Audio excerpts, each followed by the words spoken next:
How's it going, everybody? This is International Master Daniel Wrench. This is Chess.com, and this is going to be a wild and wacky weekend. Hope you're excited. Today we're going to bring you the next segment of the mating nets section of our Patterns Everyone Must Know video series.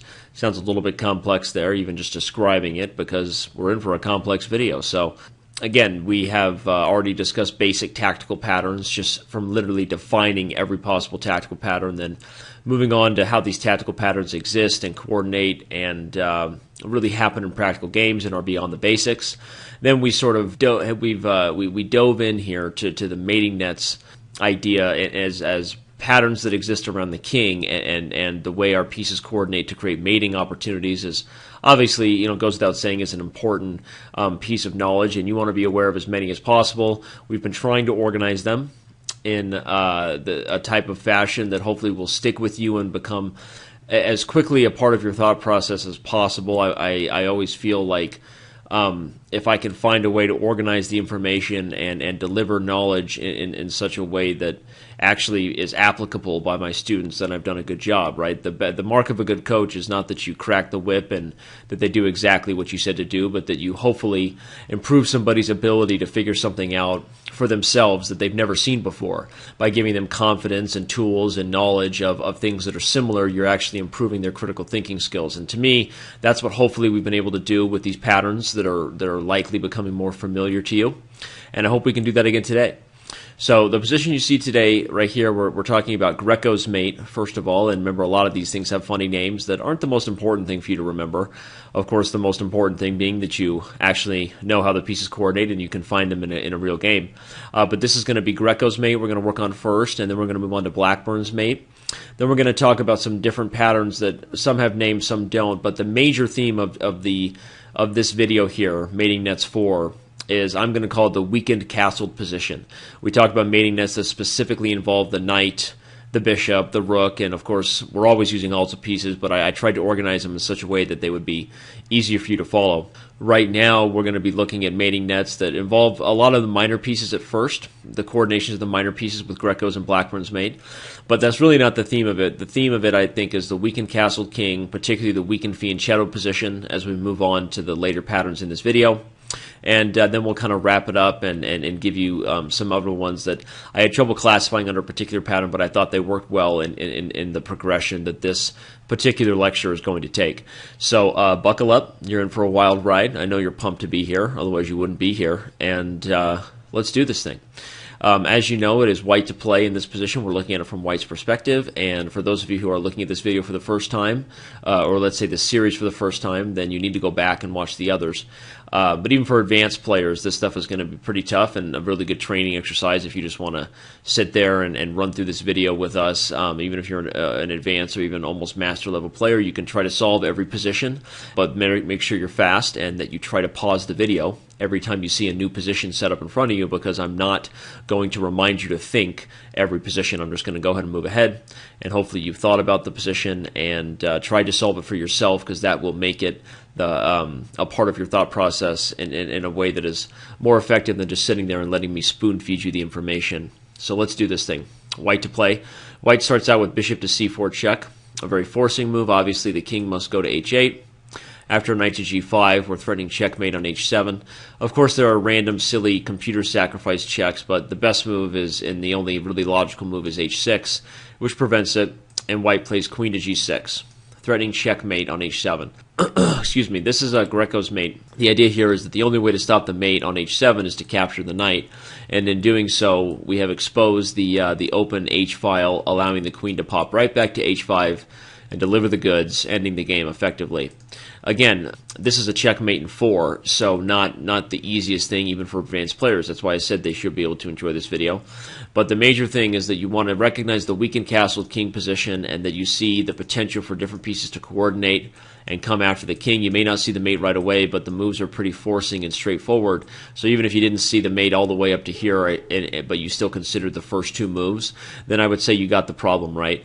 Now we're threatening mate, and the only move is to take on g5, and we deliver the goods with queen h5 checkmate. Let's move on to the next one. And as you can see here, we have flipped the board. For our next position, now solving it from black's perspective, a much more complicated position in general than the first one we looked at, but the pattern nevertheless remains the same. We see the knight and bishop and queen all coordinated and in sort of striking positions, we'll say, against the enemy white king. This is what the mating nets patterns are making us more familiar with. It's how these pieces work together. The obvious move here, and if you haven't paused the video, then hurry up and do so, is queen to h4, threatening queen to g3, mate on h2, and of course we're not afraid of this knight ever being captured because of the possibility of checkmate. It's not that simple in a straightforward manner. White can play rook takes e8 in this position, and then the best move by far is the move knight to e2. However, the position is still completely lost after knight f2 check, king h2, and knight takes d3. Knight takes d1 might also be possible, but to win the rook. But even knight takes d3 with the idea of opening up the free knight here, and after knight takes d4, knight takes c1. White is losing a piece, if not more. For example, if rook takes c1, we have queen takes f4 check, and nothing else in the position can do anything but head into an endgame where he's down a piece at best. So, though this one will not necessarily end in a checkmate, as many of the ones throughout this whole video series haven't, but we see that the mating net pattern itself, which is the knight and bishop and queen coordinating well together, is what led to that win of material if white plays the move knight e2, which again is the only way to stop this. In the game, the move that was played was bishop to e2, and after queen to g3, white took with the bishop, but in doing so, opened up the opportunity for another mating net. Taking here is likely also winning for black, but the most direct win is rook e1 check, and after everybody gets captured, the bishop and queen coordinate well together in a very common type of pattern. Bishop checks first, bishop goes back to f2, guarding the escape square. Again, I guess I should point out that queen g1 check right away would allow this move. So the point is, we play bishop check first, then discover check, improving the bishop, and then we deliver Chekalina Lishlamba on g1. One more time for good measure, just like we see on ESPN, they get instant replays, so why can't we have instant replays as chess players, right? If knight e2, again, we're going to check and take here or here, we're winning material. And if bishop e2, taking with the bishop does not save the day because of rook to e1 check, of course the Greco mate itself would occur after h takes g4, queen to h4, booyah, in your face. Take that, Stuart Scott, eat your heart out. Next problem. Our next position, also black to play, and like the last one, should be pretty obvious considering that we are now fairly familiar with this pattern. Black plays the winning move, queen to g3, exclamaviach, threatening checkmate on h2.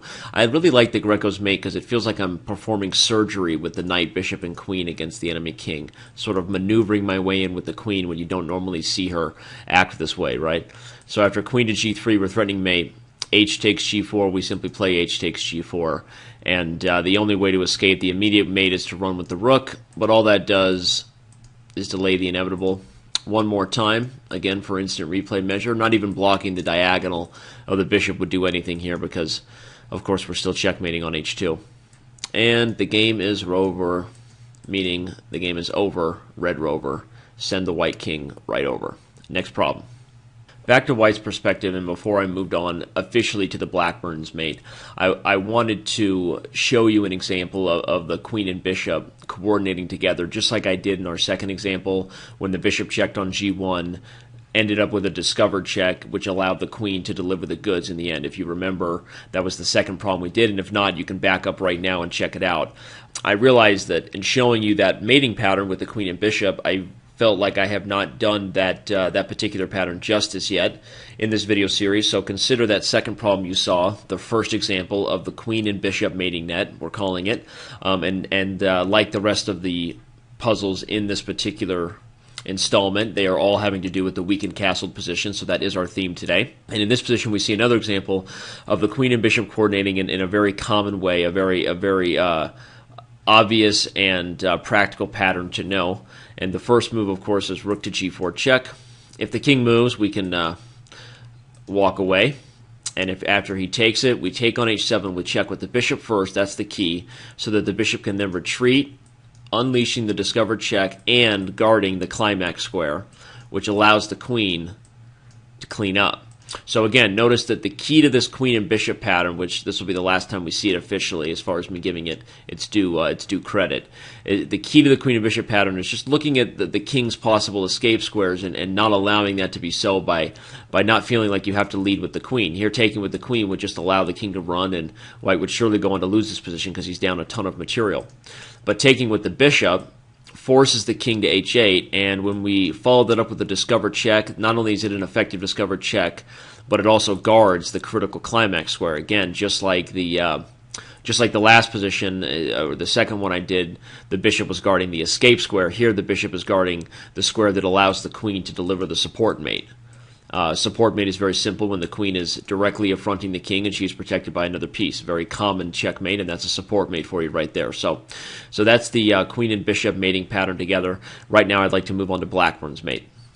It doesn't get as well known, doesn't really get any more well known than the Blackburn's mate. Maybe you didn't know that was the name that belonged to this particular checkmate you're going to see here, but it's a very famous type of sacrifice, and everybody loves a good queen sacrifice, right? Just makes us feel all warm and cozy inside when we've delivered checkmate by giving up our most valuable piece, right? Like we've been transported in time back to the days of Morphy and Anderson, and we just feel like a total BA, right? We're just going to like take it home, and everybody loves sacrificing pieces. Sorry I got off on that little tangent there. I just got a little bit excited. So anyway, let's focus on what's in front of us, which is that we want to deliver checkmate to the black king. We recognize that he has a weakened castled position because pawns have advanced and therefore squares are exposed, sticking with the theme of today's video. And white to move. If you haven't paused your video, that's a you problem, not a me problem. Here we go. Queen takes h5, exclamaviagic, sacrificing the queen and threatening checkmate in multiple ways. So blocking the diagonal with the bishop would allow the checkmate here. Capturing the knight on g5 would allow checkmate on h8. So you see that black's choices are pretty limited at this point. He has to take the queen, and we get to deliver checkmate on h7. A very famous, a very exciting, and a very fun way to attack the enemy king. Maybe not as practical as Greco's. Obviously, it's a little bit extravagant, but when you're recognizing that your opponent has a weakened castled position and you have pieces targeting that area of the board, you can give yourself the right to look for these types of patterns, and when you become more familiar with them, you're more likely to actually find them in a game. So, again, this is a really great one to see. Let's see a couple more examples of this Blackburn's mate. First, we'll just see one that is strikingly similar, pretty much exactly the same. We start out with queen takes h5. Obviously, playing g takes h5 is going to allow checkmate on h7. And so, black's only other option is to try to take the knight on g5. Taking with the knight would obviously allow checkmate.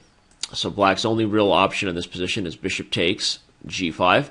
And though we don't get to deliver the Blackburn mate in the end with this queen sack and the bishop taking on h7, we see that now we've put ourselves in position to win via another way, a complete destruction of the castle king. Bishop takes g6. If f takes g6, we checkmate in 1. If he makes any other move besides taking the bishop, we'll be taking the knight and giving checkmate here very shortly.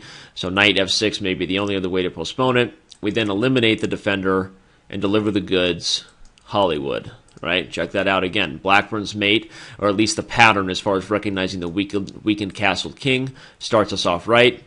And after bishop takes g5, we continue the destruction of the castled king, and the game is over. Black is simply picking his poison. Next problem. Before we walk away from Blackburn's initial mating pattern and the obvious things we've seen, we'll continue with one more obvious example just from black's perspective, because we always likes to mix it up here in my videos. Queen takes h4, threatening checkmate on h1. Once again, if the diagonal is blocked, we deliver the goods on h2. The game is over. Billy Blue. So, nothing complicated here, not as even tricky as the last one where we showed Blackburn's mate lead to the sacrifice of the bishop on g6.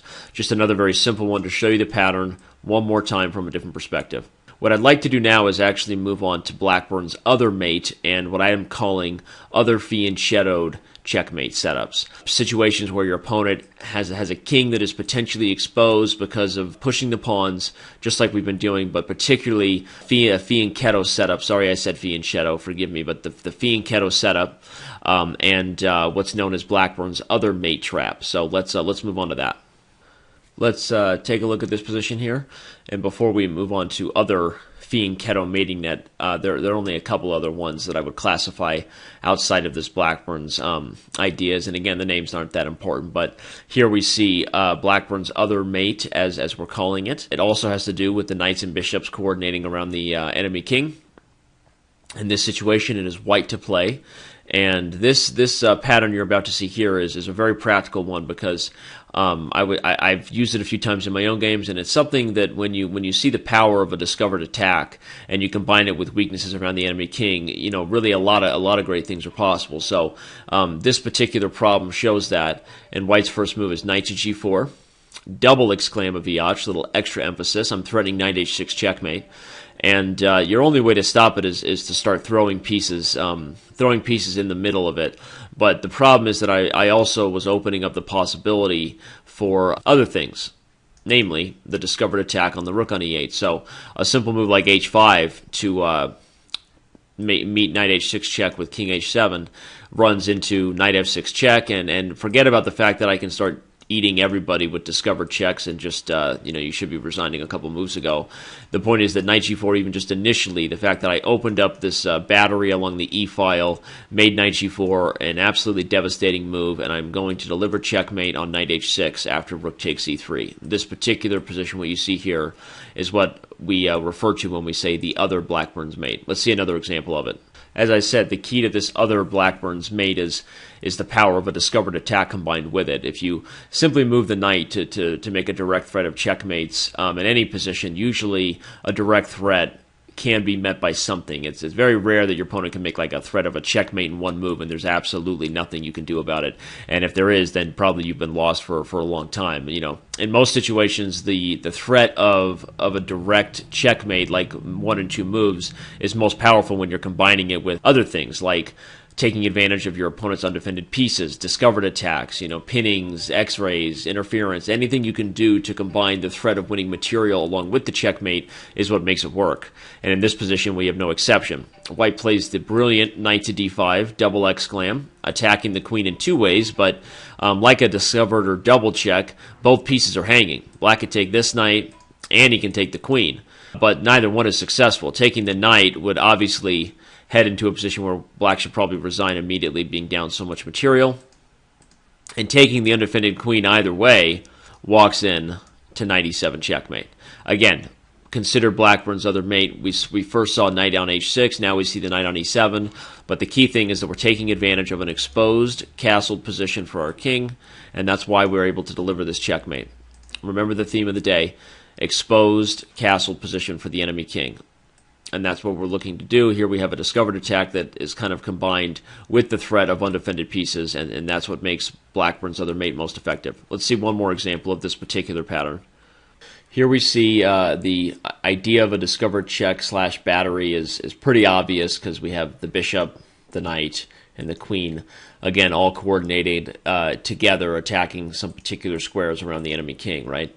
And you have to understand that just recognizing the potential for a tactic is a very good step in your chess progression. You don't always find a concrete win, and of course what we're doing here is making ourselves familiar with the patterns, and it should go without saying that you're not going to get this type of romantic win every chess game you play where you're checkmating your opponent brilliantly in the middle of the board or with a queen sacrifice, right? So before you get too mad at Danny and say, oh, you promised me I was going to get all these checkmate patterns. Okay, that's not what I'm saying here. What I'm saying is a lot of these tactical patterns, the threat of them by itself is what makes your opponent make other concessions, create other weaknesses, and perhaps get in trouble in other ways. And so you have to see the most simplified version of every pattern before you can understand how it really affects the game on an advanced level.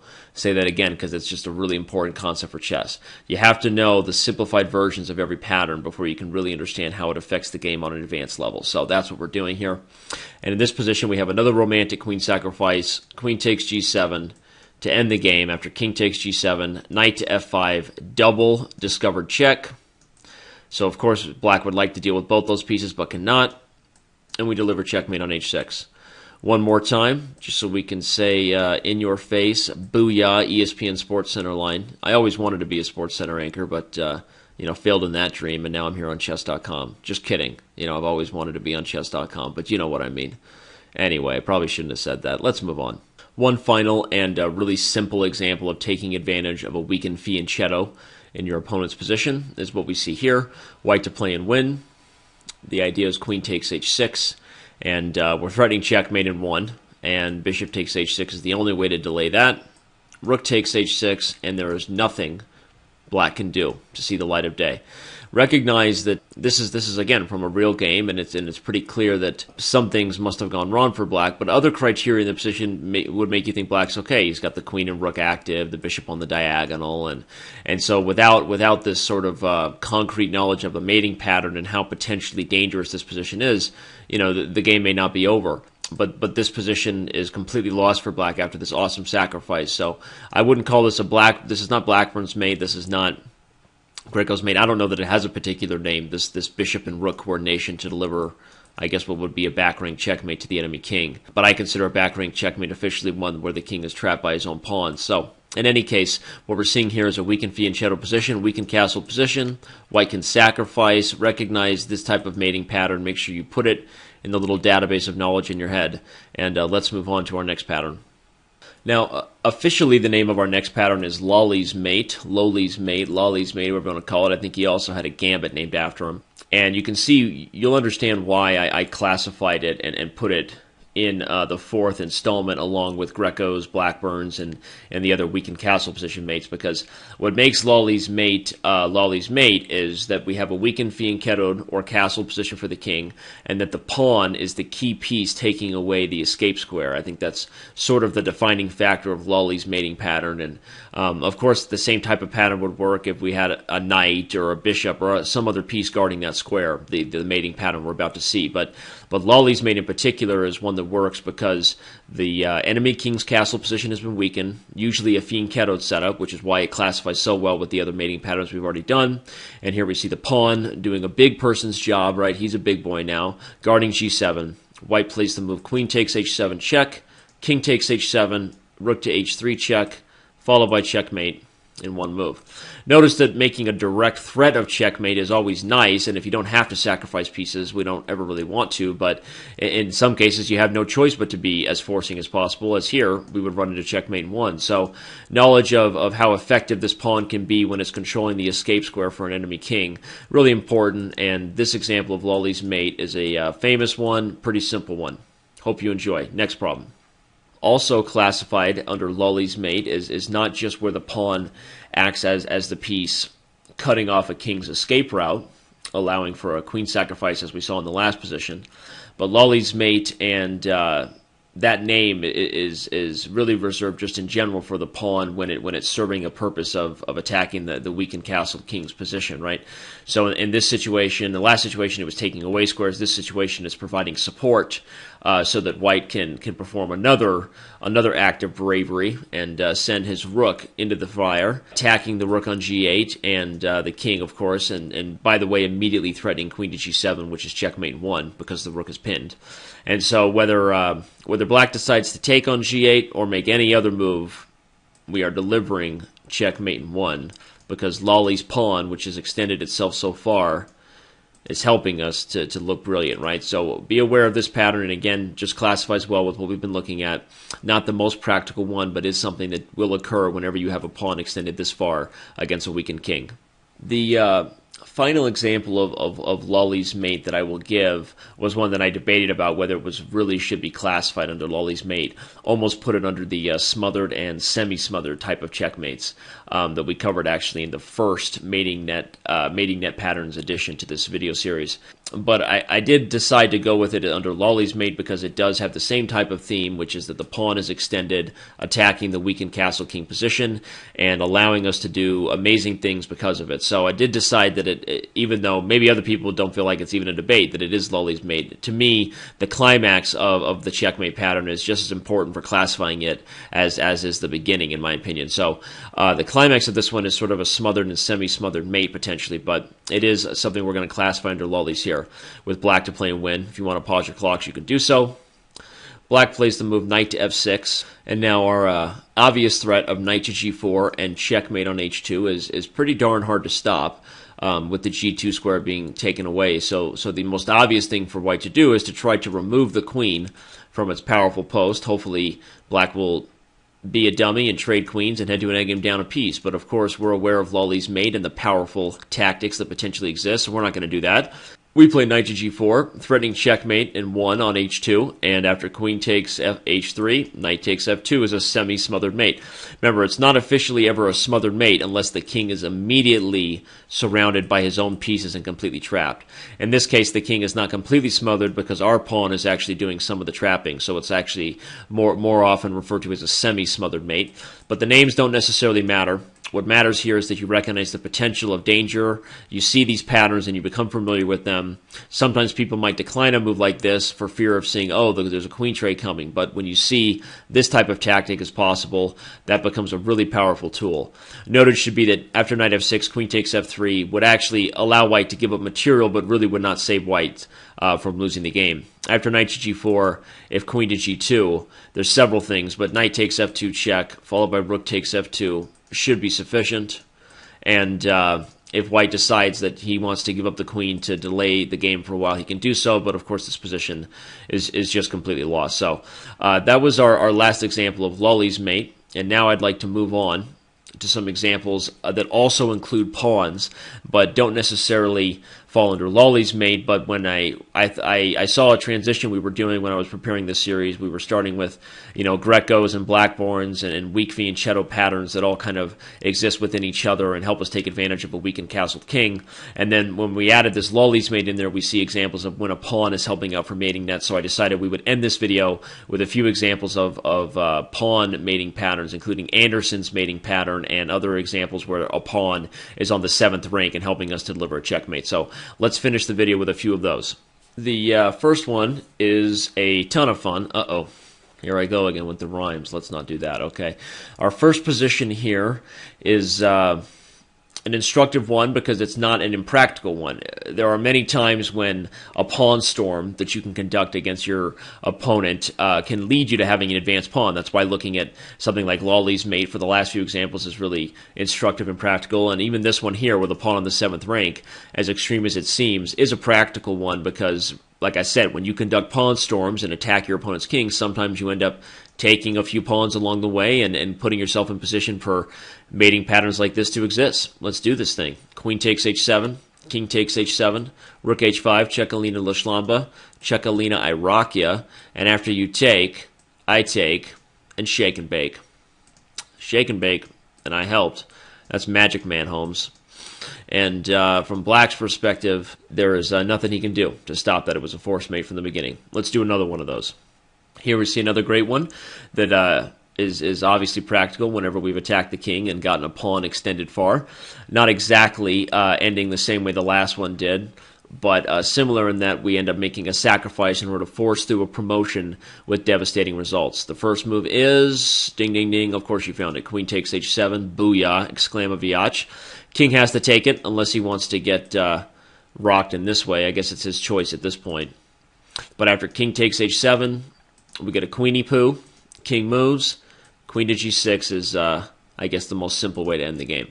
Again, one more time for good measure. Slam bam. Thank you, ma'am. Finally, to bring our journey here, our weekend journey of mating pet. Did I really just say mating pet? Wow. Way to go, Danny. Have a little more coffee, will you? Our amazing and incredible journey, the greatest adventure of mating net patterns, comes to a close this weekend with two examples from black's perspective. Wow, it took a lot of energy for me to get that last sentence out. After bishop h2 check, king takes h2, g1 queen, fat lady sings. Let's do that again. Bishop h2 check, we promote, and the fat lady sings. I like using that term whenever the queen is the one delivering the checkmate, because I literally consider the queen a fat lady. Can't ever get that queen from Alice in Wonderland, the cartoon, out of my head. Anyway, that was random. The point here, again, is recognizing the extended pawn, doing whatever it takes when you have a pawn advanced that far to queen it is usually a good idea, because mating nets are, when you have a mating net, they're worthy of every move to be considered, because if checkmate is on the line, you should be able to sacrifice anything if you can actually get what you want. So in this position, it's pretty clear deflection tactic. We're just removing the king away from where he's at right now and delivering the goods. let's do one more of these. And on our last one, if you can't solve this one after the last few we did, then I'm worried about you. Really, I'm worried about you. Why don't you go ahead and send me a message, and we'll talk. We'll dive into your childhood, and we'll rehash some issues and really get you feeling more on the right track and a little bit better about yourself, right? Anyway, just kidding. But of course, you should be able to solve this one. The very similar sort of pattern from Black's perspective. We have an extended pawn, and Black simply sacrifices the queen, brings the other rook over. Running with the king will allow us to queen right away, and I'm sure that checkmate follows. That looks pretty good to me. And of course, escaping or trying to maintain his blockading square only makes matters worse and gets checkmate in one move rather than two. Pretty fun to see how well the rook and bishop tend to coordinate with an advanced pawn. Notice that almost all the mating net patterns we did today with the extended pawn tended to involve the rook and bishop. So that was an interesting thing that I noticed, and hopefully you did as well. And so that brings our weekend featured video to a close here. Hope you are excited, looking forward to April Fool's Day. Maybe you're watching this on Sunday, so it already is April Fool's Day. I bet you know who likes April Fool's Day. Yeah, this guy. That's right. All right, everybody. We'll see you around.